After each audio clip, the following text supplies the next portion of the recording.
everyone, we're making curried fish today. It's one of our favourite in our household, so it's very quick to make.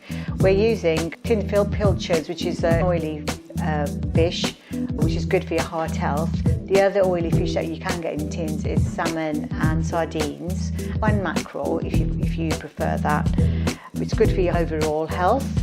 We start off again just with a few onions, well, a small onion actually, to which we add the turmeric, garam masala, some chili flakes. You may not need to add salt, but you can add a little bit at the end if you so wish.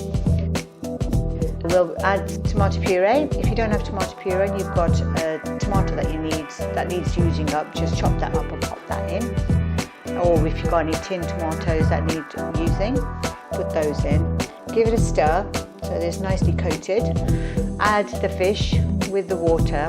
Now sometimes this fish comes in a tomato sauce, so you may not have to add the tomato puree or any tomato to it. That's entirely up to you if you do want to add extra. Bring it to heat, add some coriander, dried coriander if you have some, or fresh coriander if you've got any on hand. Give it a stir and then you're finished. Enjoy your fish.